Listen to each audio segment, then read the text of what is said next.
Selamat pagi UCC. Oke, sebetulnya saya nunggu 7 minutes preaching tadi sebenarnya. Berharap ada pewahyuan dari 7 minutes, ternyata langsung 30 minutes preaching kayaknya ya. Dan senang sekali hari ini bisa kembali ada di tengah-tengah keluarga UCC. Mana yang antusias, mana suaranya dong? Yes! Terima kasih Kak Oci, Cicencen selalu menyambut dengan hangat dan memberi kepercayaan di mimbar yang luar biasa ini. Saya percaya dari sekian banyak gereja yang saya hadiri setiap tahun, gereja ini salah satu yang paling spesial di hati saya. Yang lebih besar banyak sih gitu ya, tetapi gitu ya, saya melihat bagaimana para pemimpin di gereja ini sangat serius membangun gereja ini. Memilih pembicara, dibangun dengan hati-hati. Jadi saya pun tiap kali kesini datangnya juga dengan hati-hati gitu ya. Dengan perut kosong gitu ya, dengan hati terbuka, dengan persiapan yang matang. Karena saya percaya di sini orang-orangnya sudah diperlengkapi dengan begitu luar biasa. Jadi tolong jangan kasih micin, jangan kasih ciki-ciki di sini, tapi kasih makanan-makanan yang berbobot supaya semua orang terberkati dan bisa terus bertumbuh dalam Tuhan. Amin. Oke, langsung saja tanpa banyak panjang lebar, takutnya saya perlu waktu cukup banyak hari ini untuk menjelaskan sesuatu yang saya beraninya cuma bagian di sini aja gitu. Di gereja lain saya mikir banget untuk bagian ini gitu ya. Karena kalau gereja lain biasanya suka adanya kepengennya sesuatu yang menjual gitu loh, sesuatu yang bikin orang happy gitu. Tapi ini kayaknya perlu ekstra energi untuk semua jemaat memperhatikan dan mempelajarinya. Jadi saya hanya berani membawanya di UCC aja gitu. Yuk, saya ajak kita semua untuk buka Alkitab kita sama-sama dari Kisah Para Rasul pasal yang kedua. Ayat ke-41 sampai dengan 47. Kisah Rasul pasal yang kedua, ayat yang ke-41 sampai dengan ayatnya yang ke-47. Kisah Rasul pasal yang kedua, ayat 41 sampai dengan ayat yang ke-47. Oke. Langsung saja saya bacakan buat kita semua. Orang-orang yang menerima perkataannya itu memberi diri dibaptis dan pada hari itu jumlah mereka bertambah kira-kira 3.000 jiwa.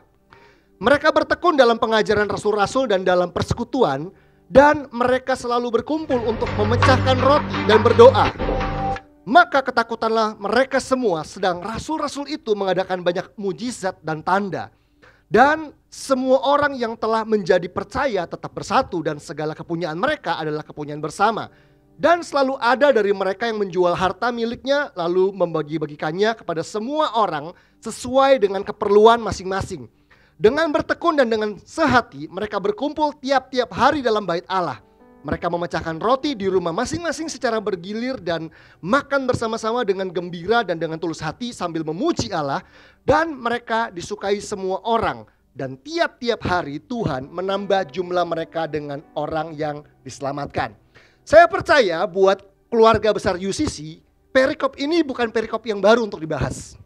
Kita pasti tahu dan sadar bahwa secara keseluruhan perikop ini berbicara tentang gaya hidup komunitas atau cara hidup komunitas. Dikatakan bahwa ketika jiwa-jiwa bertambah pada waktu itu mereka semua tertanam, mereka semua bertekun dalam pengajaran para rasul dan bertekun dalam fellowship, dalam persekutuan. Dikatakan juga mereka berkumpul untuk memecahkan roti, ada makan bersama begitu ya, berbagi. Yang namanya fellowship itu, yang namanya komunitas itu nggak makan sendiri-sendiri gitu ya. Tapi kalau makan tuh berbagi, bayarin temennya gitu ya. Kalau makan sendiri kenyang yang lapar itu bukan komunitas gitu ya. Dan di situ juga mereka bertekun dalam doa. Bahkan di dalam komunitas yang sehat ada banyak mujizat dan tanda gitu ya. Bahkan di situ orang berbagi segala kepunyaan mereka adalah kepunyaan bersama dan seterusnya dan seterusnya dan seterusnya. Tetapi yang menarik yang saya ingin kita semua perhatikan, Bapak Ibu rekan-rekan semua, adalah bagian yang terakhir atau kalimat yang terakhir dari ayat ini. Dikatakan begini, dan tiap-tiap hari Tuhan menambah jumlah mereka dengan orang yang diselamatkan. Maksudnya begini, kalau gereja punya cara hidup komunitas yang benar, maka harusnya hasil dari gaya hidup komunitas adalah keselamatan. Ya lagi, kalau komunitas kita, komsel kita punya cara hidup komunitas yang benar sesuai dengan perikop ini, maka konsekuensinya seharusnya adalah ada banyak orang yang diselamatkan. Tuhan menambah jumlah mereka dengan orang yang diselamatkan. Harusnya itu yang terjadi, betul nggak? Ada banyak gereja hari-hari ini punya komunitas, punya komsel. Orang senang membuat sesuatu yang seru di dalamnya. Yuk kita bahas soal makanan yuk. Yuk kita cobain tempat makan baru yuk. Yuk kita ngebahas soal pendidikan anak-anak kita yuk. Yuk kita bahas drama Korea terbaru yuk. Lagi nonton apa di Netflix dan sebagainya gitu ya. Boleh-boleh aja. Bahkan orang di komunitas itu bahas soal badminton, soal kripto, soal saham dan sebagainya. Tetapi akan sangat celaka kalau dalam komunitas kita yang seru semua terjadi tetapi tidak ada jumlah orang yang diselamatkan. Karena harusnya ketika gereja mula-mula membawa gaya hidup tadi, cara hidup komunitas, maka tiap-tiap hari Tuhan menambah jumlah mereka dengan orang yang diselamatkan. Nah, saya percaya bahwa harusnya ujung dari cara hidup komunitas adalah keselamatan. Sama-sama katakan keselamatan. Jadi yang kita mau bahas hari ini soal keselamatan, bukan kesel sama mantan. Beda ya, keselamatan sama kesel sama mantan, coba lupakan mantan-mantan yang bikin kesel itu. Ini ngomongin soal keselamatan. Hari ini saya mau bicara soal salvation and evangelism. Keselamatan dan penginjilan. Saya mendapati bahwa salah satu alasan kenapa orang Kristen tidak menginjil adalah karena mereka tidak memahami tentang dasar-dasar keselamatan. Hari-hari ini saya merasa iblis lagi coba mengkaburkan pemahaman orang Kristen soal keselamatan. Terutama di kalangan orang-orang karismatik katanya gitu ya.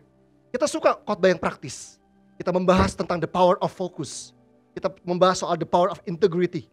Di gereja kita membahas soal character building. Kita membahas soal professionalism. Kita membahas soal bagaimana diutus ke tengah-tengah marketplace. Kita membahas soal spiritual growth. Kita membahas soal parenting. Di gereja kita membahas hal yang menarik. Nggak ada yang salah. Nggak ada yang salah. Tetapi saya percaya semua pengajaran itu dasarnya ada pada keselamatan. Nggak akan ada pertumbuhan rohani kalau nggak ada keselamatan. Betul nggak? Nggak akan ada kuasa Roh Kudus kalau tidak dimulai dengan satu kata yang namanya keselamatan. Nggak akan ada bicara hal-hal yang lain, akhir zaman bahkan sekalipun, kalau kita tidak memulainya dengan keselamatan. Sayangnya hari-hari ini doktrin dan pemahaman soal keselamatan itu seperti dikaburkan. Dikaburkan, orang ngerasa ini nggak penting, saya udah diselamatkan. Kan ini hal basic. Orang mulai meninggalkannya, nggak pernah membahasnya, dan menganggap sepele. Bahkan saya menemukan di gereja-gereja, salah satunya di Jakarta, ada orang-orang Kristen yang katanya leader nih. Kalau ngomongin soal posisi pelayanan, leader gitu ya. Ketua komsel, mentor, bapak rohani. Tapi begitu kita ngobrol soal keselamatan, kepastian keselamatan, bingung. Kalau ditanya ngomongin soal keselamatan, dia bilang, kayaknya gue udah diselamatin sih, kayaknya. Loh kok kayaknya? Kok gak yakin? Ternyata ada orang-orang Kristen di tengah-tengah gereja banyak di Indonesia, gereja-gereja baru bertumbuh di kota-kota besar. Ada orang-orang yang menjadi Kristen karena diajak temennya, diajak keluarganya, datang ke gereja, asik loh, suka nih sama praise worship-nya, pujian penyembahnya bagus, khotbahnya lucu lagi. Udah deh, saya stay di sini aja. Lalu diajak pelayanan kan, udah Kristen ya, yuk pelayanan yuk. Dan orang hari-hari ini banyak yang tidak pernah dicek pemahaman soal keselamatan. Akhirnya orang berasumsi tentang dirinya, kayaknya saya udah diselamatkan deh. Kalau saya tanya misalnya sama sahabat saya Bro Kelvin nih ya, saya tanya, bro kamu udah nikah belum? Terus dia bilang, kayaknya sih udah bro. Lah gimana ya? Ada orang kalau tanya udah nikah atau belum, dia ragu-ragu, kayaknya sih gue udah nikah sih kayaknya. Kayaknya gue udah jadi bapak, kan gak bisa dong. Kalau udah nikah udah, dia harus yakin. Kenapa? Karena ada hari di mana dia menikah, ada tanggalnya, ada pemberkatan nikahnya, ada pestanya, yang di mana ada sebuah titik balik yang menyatakan seorang Calvin sudah menikah. Bagaimana dengan kita orang Kristen? Tahu-tahu nongol di gereja, suka sama khotbahnya, suka sama ibadahnya, suka sama gembalanya, suka sama PW-nya, dan akhirnya ya udah gue tertanam, dan tiba-tiba Sama pelayan-pelayan yang butuh pengerja, yang butuh pelayan, langsung diangkat-angkat-angkat. Dan dia tiba-tiba jadi leader tanpa pemahaman yang jelas soal keselamatan dalam dirinya bahkan. Nah, Bapak Ibu rekan-rekan semua, pentingnya sekali kita memahami dasar keselamatan. Penting sekali kita sebagai orang percaya yakin akan keselamatan kita dan orang-orang di sekitar kita. Misalnya kita mengabaikan pemahaman soal keselamatan ini. Misalnya, Bapak Ibu pasti tahu ya, waktu kita menerima keselamatan, kita diminta untuk menerima Yesus Kristus sebagai satu-satunya Tuhan dan satu-satunya juru selamat. Bukan salah satunya ya. Bukan salah satu, tapi satu-satunya. Jadi kalau misalkan seseorang itu setia sama istrinya, sama pasangannya gitu ya, dia akan bilang bahwa kamu tuh satu-satunya gitu ya. Di sini ada sahabat saya William Lai gitu ya, punya istri namanya Sylvie. Ya Sylvie satu-satunya, nggak ada. Ya aku sayang sama Sylvie, sama Noni, sama Cinta, sama ya nggak bisa. Itu salah satu namanya. Kalau satu-satunya adalah Yesus, kamu nggak terganti, kamu nggak tertandingi, nggak ada yang lain di hidup saya. Jadi menerima keselamatan artinya menerima Yesus Kristus sebagai satu-satunya Tuhan dan Juru Selamat. Oh bicara Juru Selamat sih nggak usah ragu ya, kita perlu Juru Selamat. Bagaimana dengan menerima dia sebagai Tuhan? Karena kata Tuhan hari ini, Lord hari ini, mengalami degradasi makna. Kita gampang banget bilang, oh Yesus itu Tuhan dalam hidup saya. Zaman dulu, zaman rasul-rasul, mengakui Yesus Tuhan tuh konsekuensinya berat banget. Hukuman mati, karena itu adalah gelar untuk kaisar. Ketika mereka mengakui Yesus Tuhan, mereka terancam secara politik. Mereka terancam secara ekonomi. Mereka terancam dalam banyak hal. Itu sebabnya pengakuan Yesus adalah Tuhan adalah hal yang powerful 2000 tahun yang lalu. Dan harusnya kita bisa mengembalikan di generasi kita bahwa pengakuan Yesus adalah Tuhan saya. Yang satu-satunya harusnya powerful karena dia adalah kurios. Dia pribadi yang satu-satunya yang berdaulat atas hidup dan semua yang saya miliki. Jadi kalau kita bilang, saya sudah kasih perpuluhan di UCC. Yang 90 punya saya. Itu Yesus belum berdaulat. Yang 10% saya kasih, yang 90% yang ada rekening saya. Itu pun punya Bapa di sorga. Itu pun punya Tuhan. Harusnya kita menyadari kedaulatan Tuhan dalam hidup kita. Nah, keselamatan adalah hal yang penting karena ada orang-orang yang tanpa memastikan keselamatan orang-orang di sekitarnya dalam pelayanan misalnya. Tahu-tahu ada orang-orang yang di-push, ayo dong lu bertumbuh dong. Ayo dong lu berhenti ngerokok dong. Ayo dong lu berhenti ngomong kotor dong. Ayo dong lu berhenti berbuat curang dong. Kita dipaksa bertumbuh padahal kita belum punya kapasitas untuk bertumbuh. Contoh, bicara soal keselamatan, Bapak Ibu teman-teman semua, waktu kita menerima keselamatan, kita mengalami yang namanya kelahiran baru. Betul ya? Kelahiran baru. Apa itu lahir baru? Simpelnya, lahir baru itu artinya baru lahir. Benar gak? Baru lahir. Orang lahir baru itu baru lahir. Artinya kalau kita lihat anak yang baru lahir, gitu ya, bayi baru lahir, hanya orang atau hanya pribadi yang baru lahir itulah yang bisa bertumbuh. Betul gak? Jadi gini, orang Kristen sebelum dia menerima keselamatan dan mengalami kelahiran baru, dia mati rohani. Kalau mati, mau diapain aja gak bisa bertumbuh loh. Itu sebabnya banyak orang tuh konyol banget di dalam pelayanan. Ayo dong, lu bertumbuh dong. Lu kok gak bertumbuh-tumbuh? Jangan-jangan problemnya bukan karena dia gak mau bertumbuh. Karena dia gak bisa bertumbuh, karena dia mati rohani. Jadi fase mati rohani harus diberesin dulu dengan membawa dia pada keselamatan yang benar pemahamannya. Iman yang benar sehingga dia berpindah dari mati rohani jadi bayi rohani. Karena lahir baru, hidup. Kalau udah jadi bayi, bisa bertumbuh gak? Bisa dong. Saya merasa banyak gereja hari-hari ini sedang memaksa orang-orang mati rohani untuk bertumbuh. Konyol, gak bisa. Gak ada logikanya dimanapun, secara teori apapun. Tapi ketika orang dituntun untuk lahir baru, untuk menerima Kristus, dia menerima keselamatan, dia punya kemampuan untuk bertumbuh dari mati rohani jadi bayi rohani. Kalau bayi rohani bertumbuh, dia jadi apa? Anak rohani.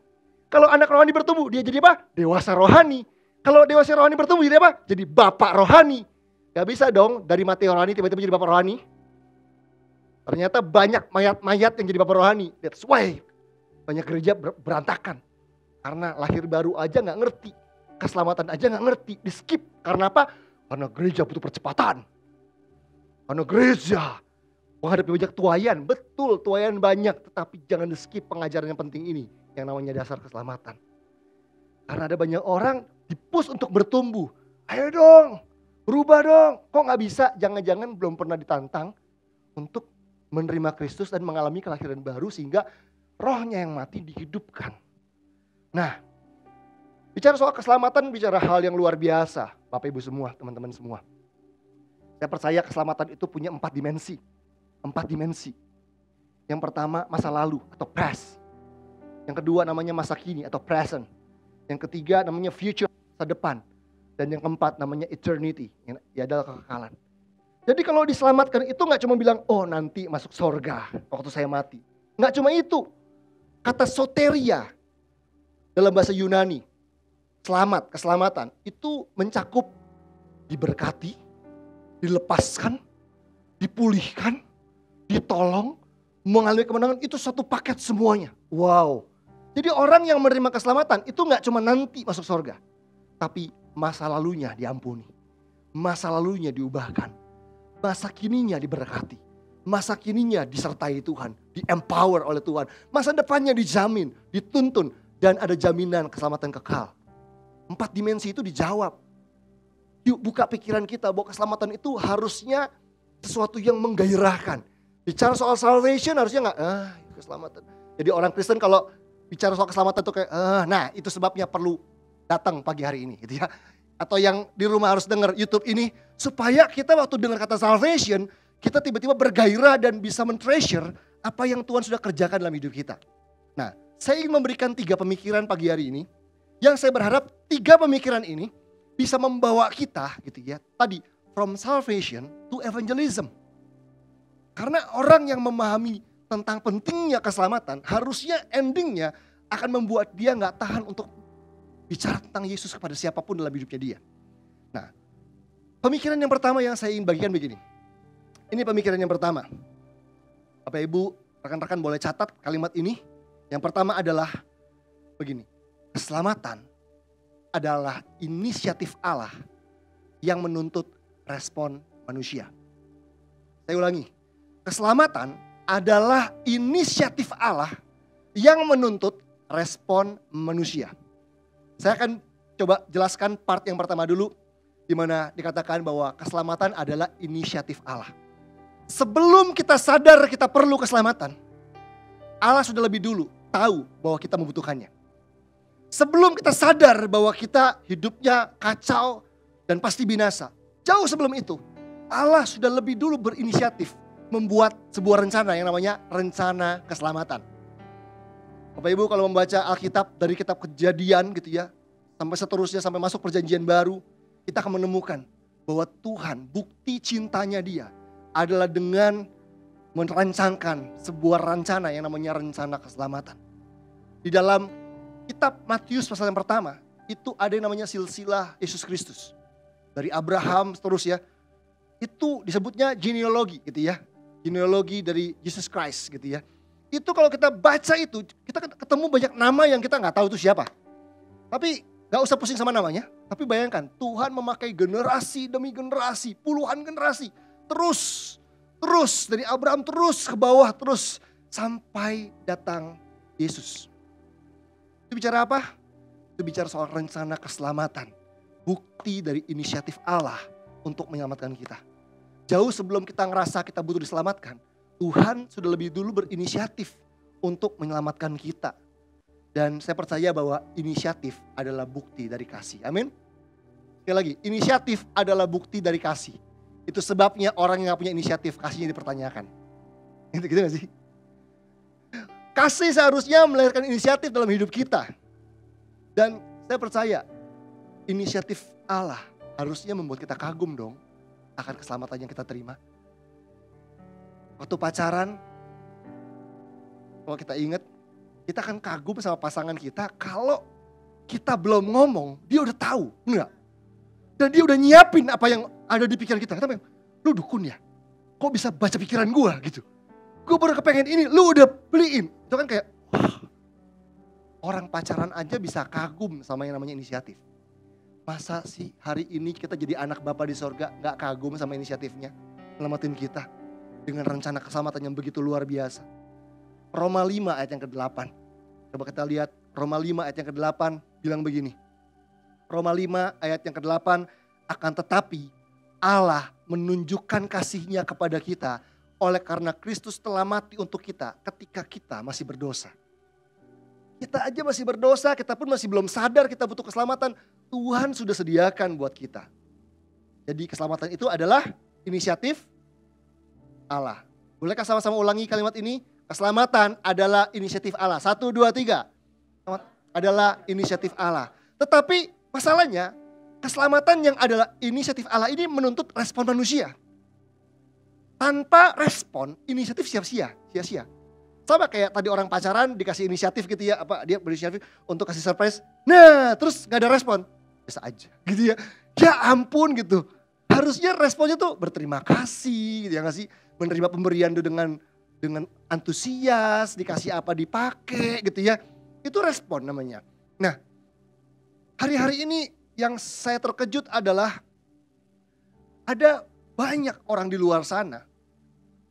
Saya tahunya dari sosial media kebanyakan. Keselamatan itu diberitakan tanpa menuntut respon manusia. Satu kali saya ikut Clubhouse. Ini bukan masuk klub ya teman-teman Bapak Ibu ya. Ada aplikasi di handphone namanya Clubhouse. Jadi orang tuh suka ngumpul di situ kayak radio gitu. Suaranya doang yang terdengar, orangnya gak kelihatan. Ada room-roomnya orang membahas macam-macam dan ada room-room Kristen yang membahas soal layanan, gereja, iman, tentang Tuhan dan sebagainya. Nah, saya join gitu. Saya join di situ dan saya terkejut gitu ya karena di Clubhouse banyak orang-orang yang sharing macam-macam. Sangat berani, sangat open. Bahkan saya waktu itu melihat bahwa Clubhouse itu seperti ladang baru yang sudah menguning di mana kita bisa menuai orang-orang yang unik-unik di situ. Nah, saya mendengar beberapa kali salah satunya kalimat-kalimat seperti ini. Karena siapapun boleh ngomong kalau di Clubhouse ya. Biasanya mereka suka raise hand terus sama moderatornya dinaikin gitu ya di aplikasinya, terus mereka bisa buka mic, mereka mulai cerita, macam-macam sharing dan saling menasihati. Dan saya mendengar ada satu orang yang bilang bahwa kalau teman-teman jatuh bangun dalam dosa, teman-teman ngerasa hidupnya kacau, jangan khawatir, Tuhan itu baik. Wah, saya mah amin kalau bilang Tuhan baik. Amin, saya juga percaya Tuhan baik. Tuhan tuh begitu mengasihi kita karena dia baik. Jadi teman-teman jangan batasi cintanya Tuhan. Jangan batasi kasihnya Tuhan. Karena teman-teman seburuk apapun hidupmu, seberantakan apapun, Tuhan tuh pasti ampuni. Saya tuh nunggu-nunggu gitu. Saya amin sih part yang ini. Tapi kayaknya ada yang kurang lengkap nih. Intinya saya mulai ngikutin percakapan-percakapan tersebut. Di mana orang membahas soal Tuhan baik. Kalau kamu berbuat dosa, kamu hidup dalam dosa, jangan khawatir, Tuhan pasti ampuni kamu karena dia baik. Tapi ada satu hal yang tidak pernah diberitakan di situ. Di obrolan tersebut. Yaitu soal respon yang namanya pertobatan. Pertobatan adalah respon. Dimana ketika kita ingin menyambut inisiatif Tuhan, kita perlu respon yang namanya pertobatan. Lukas 24 ayat 47, coba kita lihat sebentar di ayat ini. Karena ada orang-orang yang hari ini memberitakan, oh kamu diampuni itu karena Tuhan baik. Betul Tuhan baik, tetapi kalau kita nggak datang dengan pertobatan, pengampunan itu nggak terjadi loh. Karena inisiatif Allah menuntut apa? Respon. Dan ini yang lagi diberitakan, sebuah Injil yang bilang, oh Tuhan ngampuni kamu karena kamu mau homoseksual sekalipun, Tuhan pasti ampunin kamu. Tanpa ada tanggung jawab yang namanya pertobatan. Itu sedang diberitakan dengan kuat di generasi ini ternyata. Tapi coba lihat Lukas 24 ayat 47. Lukas 24 ayat 47 begini. Dan lagi dalam namanya berita tentang apa? Pertobatan dan apa? Pengampunan dosa harus disampaikan kepada segala bangsa mulai dari Yerusalem. Pertobatan dan pengampunan dosa adalah berita yang satu paket. Gak boleh dipisahkan keduanya. Pengampunan dosa terjadi karena Tuhan sudah mati buat kita. Tapi pertobatan adalah respon terhadap apa yang telah Allah sediakan dalam hidup kita.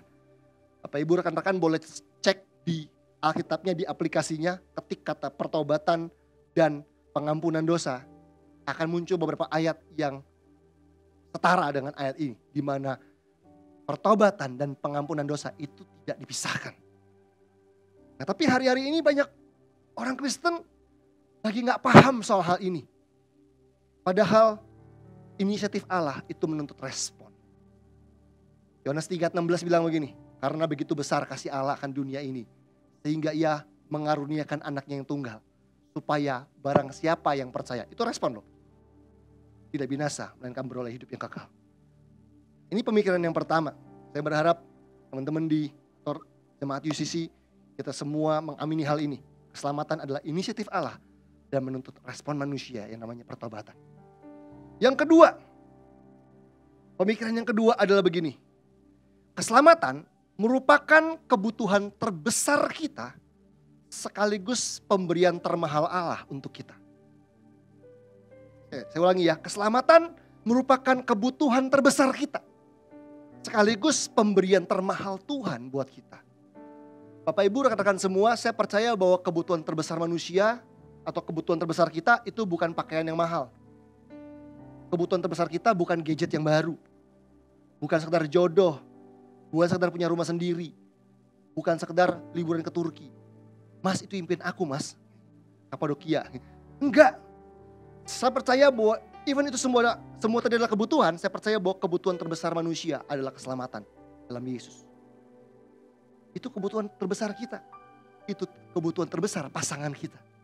Itu kebutuhan terbesar anak-anak kita. Yang sudah berkeluarga, anak saya butuh kuliah di luar negeri nih. Anak saya butuh baju baru nih. Lebih daripada itu, beritakan tentang Yesus karena anak-anak kita, pasangan kita, orang tua kita butuh apa?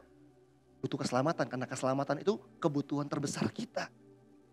Roma 3 ayat 23 bilang begini. Roma 3 ayat 23, 24. Karena semua orang telah berbuat dosa dan telah kehilangan kemuliaan Allah. Semua orang itu artinya saya. Semua orang itu artinya istri saya. Semua orang itu artinya suami saya. Semua orang itu artinya anak saya. Semua orang itu artinya tetangga saya. Semua orang itu artinya orang tua saya, ipar saya dan sebagainya. Semua orang telah berbuat dosa dan telah kehilangan kemuliaan Allah. Dan oleh kasih karunia dibenarkan dengan cuma-cuma karena penebusan dalam Kristus Yesus. Roma 6 ayat 23 bilang begini. Sebab upah dosa ialah maut. Maut, tetapi karunia Allah ialah hidup yang kekal dalam Kristus Yesus Tuhan kita. Keselamatan merupakan kebutuhan terbesar manusia. Tapi sayangnya banyak orang Kristen hari-hari tidak bisa lihat itu. Kita gak lihat kebutuhan ini dan kita gak bisa melihat bahwa keselamatan adalah pemberian Allah yang mahal dalam hidup kita. Bapak Ibu dikasihi Tuhan, teman-teman semua, saya percaya bahwa Yesus mati buat kita bukan sekedar memberikan kita keselamatan. Yesus mati menebus kita untuk memberikan kepada kita kepastian keselamatan. Saya ulangi ya, yang Tuhan kasih dalam hidup kita bukan sekedar keselamatan loh, tetapi kepastian keselamatan. Kita sudah punya itu belum? Kepastian keselamatan. Istri kita, orang tua kita sudah punya itu belum? Kepastian keselamatan. Karena Roma 5 ayat yang tadi, ayat yang ke-8, 9 sampai 11. Coba kita lihat Roma 5 ayat yang ke-8 sampai ayat yang ke-11. Roma 5 ayat yang ke-8 sampai 11 bilang begini, akan tetapi Allah menunjukkan kasih-Nya kepada kita oleh karena Kristus telah mati untuk kita ketika kita masih berdosa. Lebih-lebih karena kita sekarang telah dibenarkan oleh darah-Nya, kita apa? Kita pasti akan diselamatkan. Itu sebabnya yang diberitakan di mimbar dalam penginjilan bukan sekedar keselamatan.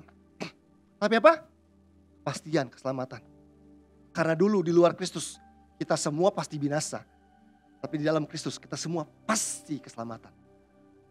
Pasti diselamatkan. Ada perpindahan.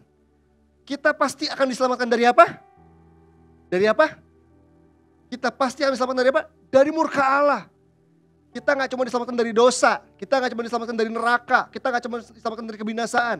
Tapi ternyata kita diselamatkan dari murka Allah. Bayangin gak? Gimana saya gak kagum ketika saya baca ini. Dan saya cuma membayangkan. Allah yang harusnya memurkai kita karena dosa. Pribadi yang sama memutuskan turun ke dunia. Mati untuk selamatin kita. Kita gak diselamatkan dari iblis loh teman-teman. Kita diselamatkan dari murka Allah. Harusnya gak ada seorang pun yang lolos dari murka Allah. Tapi Allah yang murka adalah Allah yang juga mengasihi kita. Dia menyelamatkan kita dari murkanya. Terus ayatnya bilang begini, sebab jikalau kita ketika kita masih seteru diperdamaikan dengan Allah oleh kematian anaknya. Lebih-lebih kita yang sekarang telah diperdamaikan pasti akan diselamatkan oleh hidupnya. Lihat ada kata ini lagi, pasti akan diselamatkan. Dan bukan hanya itu saja, kita malah bermegah dalam Allah. Oleh Yesus Kristus Tuhan kita, sebab oleh Dia kita telah menerima pendamaian itu. Hari-hari ini saya rindu untuk melihat orang Kristen tuh kagum sama keselamatan yang Tuhan berikan. Saya sadar betul ada banyak orang Kristen hari-hari ini gak kagum lagi dengan keselamatan yang Tuhan telah berikan dalam hidupnya. Itu sebabnya orang sembarangan. Itu sebabnya bahkan ada banyak hamba Tuhan hidup dalam kejatuhan. Sengaja gak mau bertobat. Karena apa? Karena dia kehilangan perspektif akan keselamatan dalam hidupnya. Dia gak bisa menghargai sesuatu yang spesial ini. Sesuatu yang mahal. Keselamatan adalah pemberian termahal yang Tuhan beri buat kita.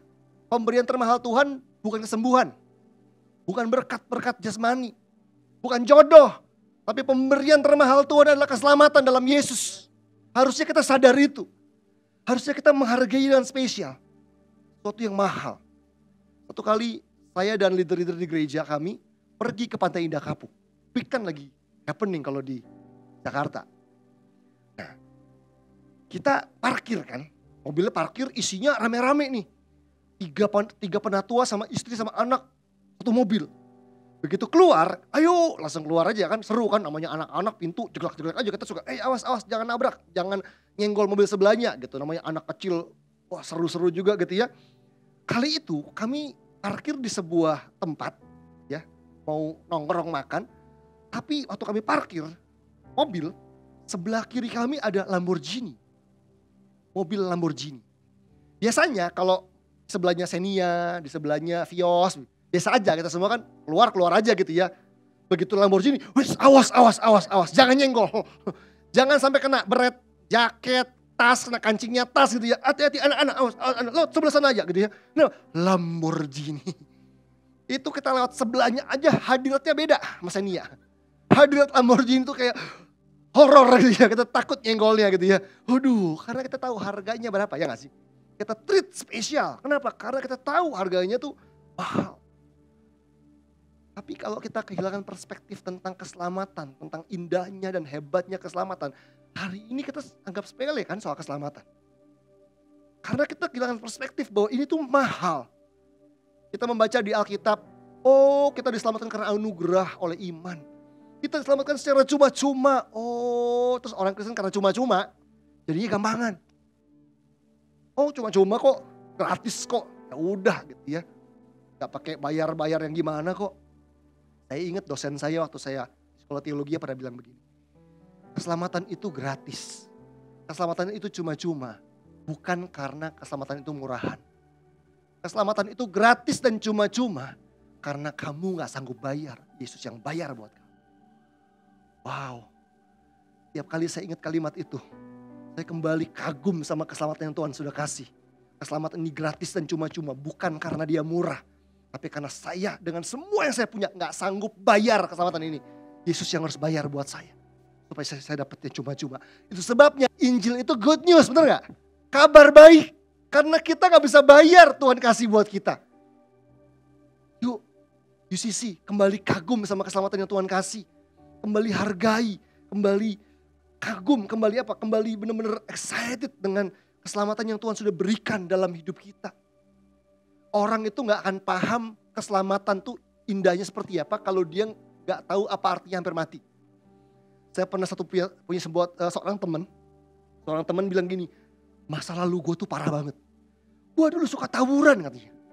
Dia pernah tinggal di Jogja, zaman dia muda, dia tawuran satu kali, dia bagian naik motor. Ya, temennya boncengin, jadi bawa parang, bawa double stick, bawa kayu, bawa golok, segala macam gitu ya. Dia naik motor ngebut gitu ya. Terus tiba-tiba waktu dia ngebut di tengah-tengah tawuran, ada satu orang bawa samurai. Kayak shogun gitu kali ya. Wah dia begini, karena dia di depan gitu ya. Dia lihat dong samurai mengarah kepala dia. Dia nunduk. Hut. Yang parah adalah yang dibonceng kan gak lihat. Dia lagi gini-gini kan. Itu kepalanya samurai gak mengenai kepala teman saya tapi mengenai kepala temennya di belakang. Set. Temen saya lolos gitu. Wah puji Tuhan gitu kali ya. Pas dia nengok ke belakang temennya ada kepalanya udah nempel di sini. Darah semua sebadan-badan. Dia bilang kepalanya tuh kayak ayam dipotong mau putus. Dan dia lari ngebut ke rumah sakit dan sebagainya. Hari itu dia bilang gitu, tahu nggak? Gua tahu banget rasanya kepengen mati. Hitungan detik tuh kalau telat nunduk aja, itu kepala gue yang kayak begitu katanya. Terus dia cerita lagi, satu kali pernah balapan suka main motor ngebut-ngebutan. Taruhan anak-anak muda. zaman dia muda, taruhan. Taruhannya gini, di sebuah jalan besar yang ada bus-bus malam, truk, kontainer tuh kenceng-kenceng jalan. Mereka tuh taruhan, berani nggak kalau ada 2 kendaraan salipan, mau itu kendaraan seperti truk besar atau bis besar gitu, lagi salipan, berani nggak kamu tuh untuk nyalip di celah-celahnya gitu. Jadi kalau gini, nah di ujung celahnya gitu, sek gitu. Itu taruhan anak-anak muda. Gak lucu ya taruhannya ya. Dan apa yang terjadi, dia hampir tergelincir di ujung itu. Jadi dia sekian mili lagi dia bilang kepala saya ini udah pasti tabrak itu dan pasti udah kejepit dan kelindes dan sebagainya. Terus dia bilang gini, karena saya tahu apa artinya hampir mati. Saya menghargai hidup saya hari ini. Itu kalimatnya dia. Bapak Ibu dikasih Tuhan, sebagai orang Kristen, kita gak akan menyadari betapa indahnya keselamatan dalam Yesus. Kalau kita gak paham betapa mengerikannya dosa. Kita gak akan memahami betapa hebatnya dan dahsyatnya keselamatan dalam Tuhan kalau kita gak memahami betapa mengerikannya kebinasaan. Yuk hari ini bangun perspektif yang benar untuk kita bisa menghargai keselamatan yang Tuhan Yesus berikan buat kita. Karena ini keselamatan yang gak murahan. Di dalamnya ada rencana Tuhan yang besar buat kita. Ada harga yang mahal buat kita. Iblis coba mengaburkan ini sehingga ada banyak penyembahan yang naik buat Tuhan. Enggak lagi penyembahan, cuma karaoke. Karena kita gak kagum lagi akan karya-karyanya. Kita cuma ngukur hari ini gue diberkati, hari ini gue gak diberkati. Kita cuma ngedumel soal hari ini kok gue gak punya ini, yang ini udah punya itu. Tapi coba kembali punya perspektif akan keselamatan yang kita sudah terima yang begitu mahal. Harusnya kita punya alasan untuk selalu mengucap syukur dan menyembah Tuhan dengan excited, enggak? Dan pemikiran yang ketiga adalah begini. Pemikiran yang ketiga adalah keselamatan bukan titik akhir, melainkan titik awal dalam kehidupan kita. Keselamatan bukan titik akhir dalam hidup kita, tapi titik awal dalam kehidupan kita. Efesus 2 ayat 8 sampai 10. Efesus 2 ayat 8 sampai 10 bilang begini. Sebab karena kasih karunia kamu diselamatkan oleh iman. Amin. Saya berdoa supaya jemaat UCC gak ragu-ragu kalau ditanya sama orang-orang. Kamu diselamatkan karena apa? Karena iman. Itu bukan hasil usahamu. Amin. Tapi itu pemberian Allah. Itu bukan hasil pekerjaanmu. Jangan ada orang yang membanggakan diri. Ayat 10. Karena kita ini buatan Allah diciptakan dalam Kristus Yesus. Untuk melakukan pekerjaan baik yang dipersiapkan Allah sebelumnya. Ia mau supaya kita hidup di dalamnya. Ayat 8 sampai 9 mengatakan bahwa kita diselamatkan karena kasih karunia oleh iman. Kita selamatkan oleh kasih karunia. Kasih karunia itu bagiannya Tuhan, iman itu responnya kita. Itu bukan hasil usahamu, itu pemberian Allah. Tetapi gak berhenti di situ. Setelah bicara soal keselamatan, ayat 10 dikatakan apa? Kita ini buatan Allah. Diciptakan dalam Yesus Kristus untuk melakukan pekerjaan baik yang telah dipersiapkan Allah sebelumnya. Artinya keselamatan itu baru titik awal. Ketika kita lahir baru. Mungkin di sini ada Bapak Ibu rekan-rekan yang lahir baru 10 tahun yang lalu. Ada yang terima Yesus 15 tahun yang lalu, 20 tahun yang lalu. Sampai hari ini kita masih hidup toh, benar gak? Karena goal keselamatan bukan cuma sorga. Kita gak habis terima Yesus, aku sudah diselamatkan nih. Tuhan aku menerima engkau sebagai satu-satunya juru selamat. Terus selesai, udah selamat nih, terus meninggal gitu. Enggak kan? Kita masih hidup kan di sini kan? Masih ada di dunia ini. Kenapa? Karena keselamatan itu baru titik awal, bukan titik akhir dalam hidup kita. Tuhan mau setelah kita diselamatkan, kita harus jadi orang percaya yang mengerjakan kehendak Allah. Kita harus hidup mengenapi rencana Allah dalam kehidupan kita. Ketika saya mempelajari firman Tuhan, saya makin sadar bahwa bicara soal keselamatan itu begini. Waktu Yesus menyelamatkan kita, ingat baik-baik Bapak Ibu, Dia menyelamatkan kita dari dan menyelamatkan kita kepada. Saya ulangi ya. Kalau Yesus selamatin kita, Dia nggak cuma menyelamatkan kita dari aja. Yesus selamatin kita dari dosa, dari kebinasaan, dari kutuk. Nggak cuma dari itu. Yesus menyelamatkan kita dari sini untuk menyelamatkan kita menuju kepada. Itu yang seringkali kita lupa dalam kehidupan kita orang percaya. Bahwa keselamatan itu bukan cuma dilepaskan, dibebaskan, dikeluarkan dari dosa, kutuk, ikatan dan sebagainya. Tetapi diselamatkan untuk hidup dalam rencana Tuhan. untuk hidup berkemenangan, untuk hidup mengenapi rencana Allah dan sebagainya. Kalau kita hari ini bilang saya sudah diselamatkan, sudahkah kita mengerjakan dua hal tadi? Saya sudah dilepaskan, saya sudah dibebaskan dari sini. Tapi sudahkah saya menyadari bahwa saya diselamatkan untuk sebuah tujuan, sebuah rencana? Jadi orang Kristen yang kalau hari ini hidupnya santai, gak pernah mau tahu rencana Tuhan dalam hidupnya, jangan-jangan pemahaman soal keselamatannya belum lengkap. Dia baru paham bahwa dia diselamatkan dari kebinasaan. Aku gak binasa lagi, aku gak akan masuk neraka, aku dilepas dari kutuk. Tapi belum mengarahkan hidupnya pada tujuan keselamatan, bahwa kita diselamatkan bukan cuma dari sini, tapi untuk mengenapi rencana Allah.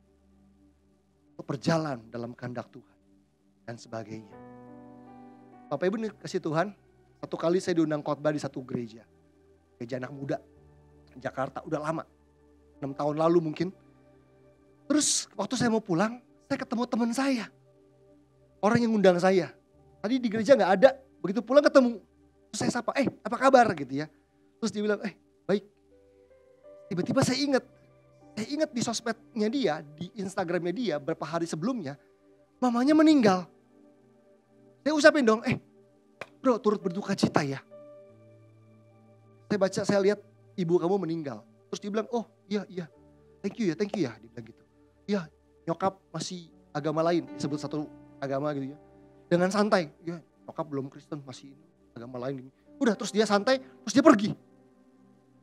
Hari itu saya terdiam di depan gereja. Saya sebenarnya gak ingin menghakimi Bapak Ibu teman-teman semua. Tapi saya mikir gini, lah kok teman saya santai banget ya. Mamanya meninggal, belum diselamatkan, belum terima Yesus. Kok dia santai banget cuman, terus dia pergi.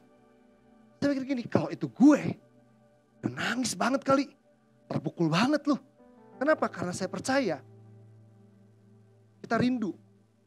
Kalau kita cinta sama orang tua kita rindu jadi diselamatkan. Amin. Tahun 2020, 13 Juli, mami saya dipanggil Tuhan. Saya belum pernah mengalami ditinggal meninggal selama puluhan tahun saya hidup. Baru tahun 2020. Singkatnya, mami saya adalah orang pertama yang terima Yesus dan lahir baru di keluarga besar kami. Mami saya berusaha untuk menangkan kakak-kakaknya, adik-adiknya, walaupun banyak yang menolak gitu ya untuk percaya Yesus. Dan mami saya tahun 2008 sempat sakit ya. Sakit sampai dia harus terbaring bertahun-tahun kami rawat gitu ya. Dan bukan cuma itu, Bapak Ibu teman-teman semua, tapi momen ketika mami saya sakit, mami saya kecewa dengan Tuhan. Tidak lagi mau ke gereja, tidak lagi mau dengar lagu penyembahan, tidak lagi mau baca Alkitab. Dia kecewa dengan Tuhan, dia ninggalin Tuhan ketika dia sakit. Salah satunya dugaan saya hari itu adalah waktu kita coba cari tahu, dugaan saya salah satunya adalah karena pengajaran yang salah tentang berkat dan Tuhan. Hanya hati-hati dengan pengajaran yang keliru. Orang bisa jadi kecewa sama Tuhan hanya karena pengajaran yang keliru tentang Tuhan. Mami saya kecewa sama Tuhan bertahun-tahun gitu ya ketika dia sakit. Dan apa yang terjadi? Hari itu saya marah. Hari itu saya kecewa banget. Saya bilang, ayo mam, percaya Yesus yuk. Tuhan bisa menolong, Tuhan bisa menyembuhkan. Saya coba segala macam. Dia menolak. Dia betul-betul marah, dia betul-betul tolak. Dia tutup hatinya, dia gak mau ngomong, dia mengeraskan hati. Dan itu jadi saat yang berat. Hari itu buat saya dan istri saya untuk merawat mami saya ketika dia juga gak punya iman. Ketika dia gak mau sembuh. Ketika dia nyakitin diri. Ketika dia gak mau membuka hati buat Yesus. Padahal dia adalah orang pertama yang terima Yesus di keluarga besar kami. Hari itu di tengah kebingungan saya, ada seorang sahabat yang bilang, bro, udah jangan dipaksa. Kasihi mamimu. Cintai dia terus sambil mengizinkan Roh Kudus bekerja. Akhirnya tiap malam saya doakan mami saya. Bapak Ibu, saya harus rawat dia, siapin makanan, gantikan pampers dan sebagainya gitu ya. Selama 2,5 tahun lamanya setiap hari. Rawat dia yang kecewa sama Tuhan, yang kalau diajak ngomong juga jawab kadang-kadang seenaknya gitu ya. Dan kayak nunjukin dia memberontak dan marah dengan keadaannya dan sebagainya. Udah, saya coba mengasihi dia. Selama 2,5 tahun saya peluk dia, saya cium dia setiap malam. Saya bilang, Mam, I love you. Saya doakan dia, meskipun dia kadang-kadang gak bergeming ketika diajak berdoa dan sebagainya. Hari itu saya gak tahu, di awal bulan Juli atau akhir bulan Juni itu, tengah COVID, Karena COVID, saya ketemu mami saya tiap hari dong. Karena jarang pergi, jadi tiap hari intens ketemu dia. Tahu-tahu ketika saya sedang suapin dia makan, dia bilang gini, ambilin Alkitab mami dong, di bawah lemari. Saya kaget, hah, Alkitab? Kok tumben setelah 2,5 tahun dia mau baca Alkitab? Ternyata mami saya tiba-tiba merasa takut di kamarnya. Dia lihat kayak ada banyak orang ada di kamarnya dia. Dia bilang, kok ada banyak orang di sini ya? Dia takut. Dia bilang, boleh gak ambil Alkitab? Mami mau baca Alkitab. Bapak Ibu teman-teman, saya tunggu 2,5 tahun. Nahan diri. Saya juga pengen marah sebenarnya. Saya pengen, ayo dong mama, dong, kayak mau oyak-oyak dia gitu ya. Tapi hari itu saya tunggu dan hari itu mami saya buka hati buat Tuhan. Dan momen itu saya pakai kesempatannya untuk membacain dia firman Tuhan. Saya kembali injili dia. Saya kembali ceritakan tentang Yesus. Dan saya bimbing dia untuk kembali terima Yesus. Jadi sejak dia minta Alkitab itu dia baca, yuk bacain. Pagi, siang, malam setiap kali makan. Jadi makan sambil dengar pujian penyembahan. Dan saya bimbing dia untuk baca firman dan saya Yesus. Hari itu saya gak tahu bahwa 2 minggu setelahnya kira-kira 13 Juli. Waktu saya mau bawa makan siang ke kamar. Biasanya udah gak ada. Udah gak ada. Udah meninggal gitu aja gak pakai pamit. Wah, biasanya ada adegan koma dulu, masuk rumah sakit, gotong-gotong ke, wah itu capek banget bertahun-tahun. Ini gak ada, tahu-tahu udah gak ada aja. Wah, saya sedih, saya bingung hari itu gitu ya. Udah, ternyata saya harus menerima bahwa mami saya dipanggil Tuhan. Panik kan, beres-beres kan, orang meninggal, kita lapor RT, RW, apa dan segala macam. Sampai tamu datang dan sebagainya. Malam-malam semua tamu pulang, cuma ada saya di pinggir peti jenazah. Saya nangis di situ. Dan dari mulut saya keluar kalimat ini. Mom, see you in heaven ya. Mom, sampai ketemu di sorga ya. Bapak Ibu, kalimat ini gak bakal keluar kalau 2 minggu sebelumnya. Saya gak pernah tantang mami saya, Yesus kembali. Ada banyak anak-anak ingin ngomong sama papanya sama mamanya waktu meninggal. Pa, ma, see you in heaven ya. Sampai ketemu di sorga ya. Masalahnya pernah nginjil gak sama orang tuanya? Pernah beritakan tentang Yesus gak sama keluarga kita? Hanya karena orang tua kita ke gereja, belum tentu dia ngerti keselamatan loh. Cek dulu, pastikan kita punya kepastian keselamatan dan cek bantu orang lain di sekitar kita, pasangan kita, keluarga kita, orang tua kita, mereka juga punya kepastian keselamatan. Kalau kita berani bilang in heaven ya, pastikan kitanya ke heaven, keluarga kita juga ke sana. Kita percaya Yesus, dia yang enggak gimana? Sebabnya orang yang ingin bisa ngomong see you in heaven ya, adalah orang yang harus memberitakan Injil sama keluarganya. Saya percaya Tuhan mau hari-hari ini supaya kita memastikan keselamatan dalam hidup kita. Dan Tuhan juga mau supaya kita hari-hari ini gak lengah. Gak lengah, karena banyak orang Kristen lengah. Oh, mami saya kan aktif di ibadah wanita. Oh, papa saya kan ketua majelis. Oh, segala macam. Saya mau bilang, gak semua benda yang nongkrong di garasi itu mobil. Betul gak? Kalau ada anak kecil jongkok di garasi, dia bukan mobil dong. Gak semua orang Kristen yang duduk di gereja, dia adalah orang percaya. Gak semua orang Kristen yang ada di gereja dan ambil jabatan pelayanan, dia sudah diselamatkan.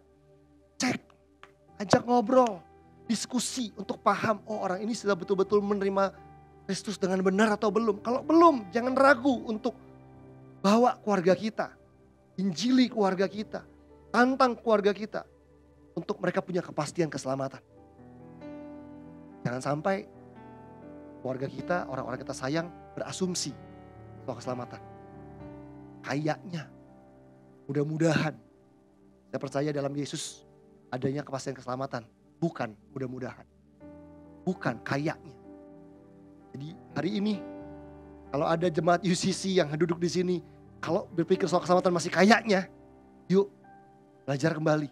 Karena Yesus datang bukan hanya untuk memberi keselamatan buat kita.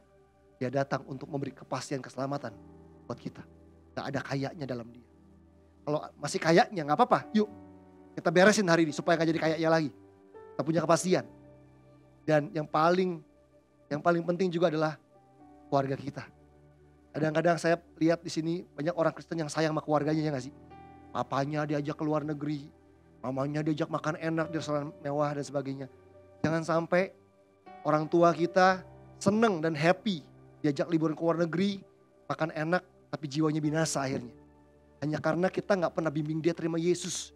Cuma dikenyangkan jiwanya dengan semua entertainment semasa dia hidup, tapi gak pernah bawa dia untuk kenal Yesus dengan benar.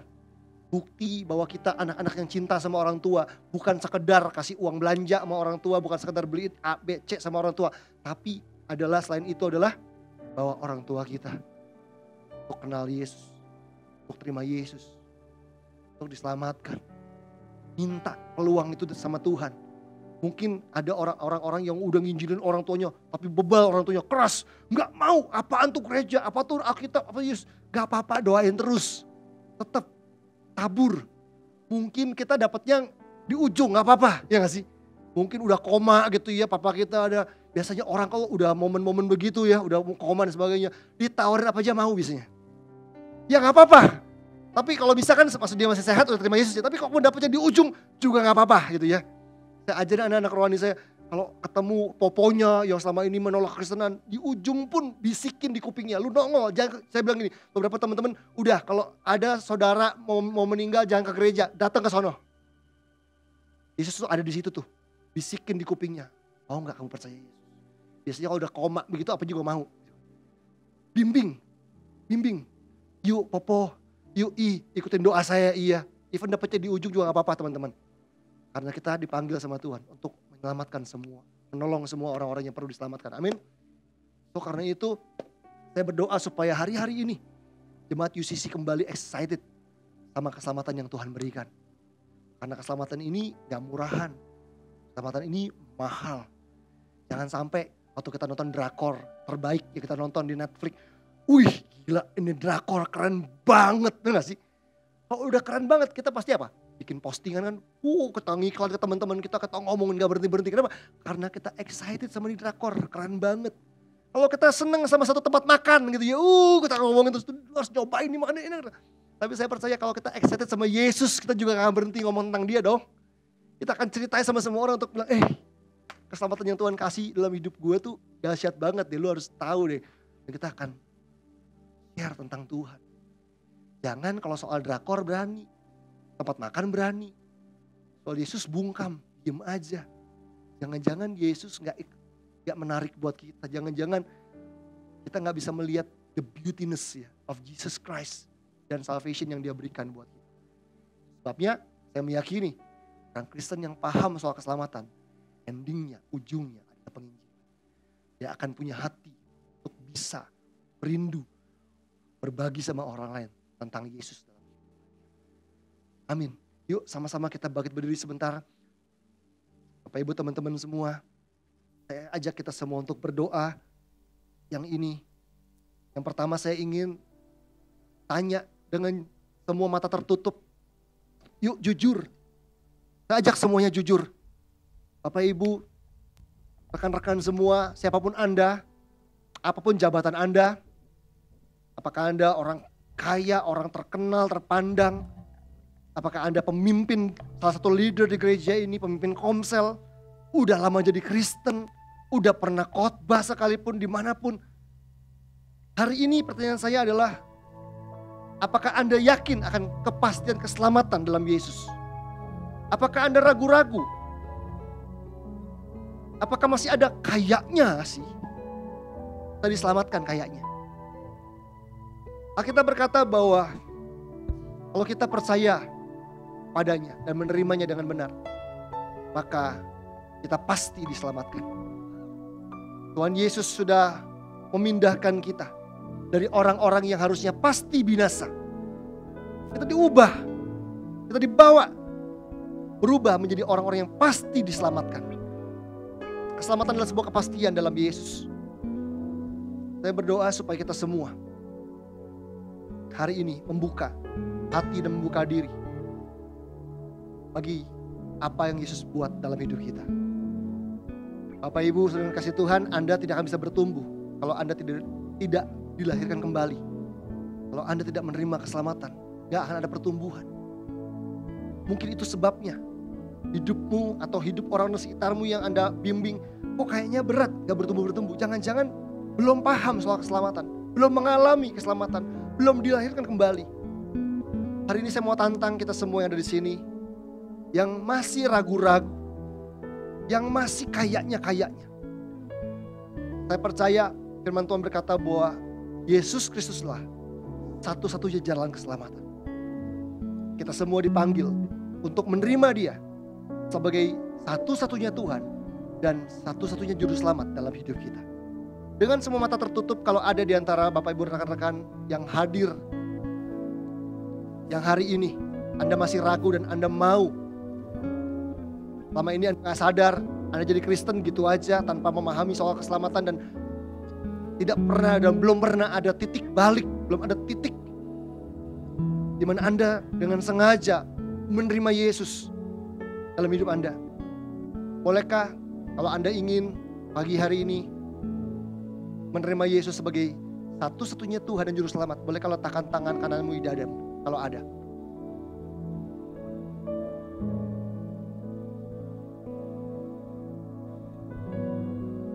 Saya mau ajak semua Bapak Ibu yang juga sudah percaya Yesus untuk sama-sama membantu kita untuk yuk sama-sama kita deklarasikan doa ini untuk membantu sahabat-sahabat kita, saudara-saudara kita yang masih ragu.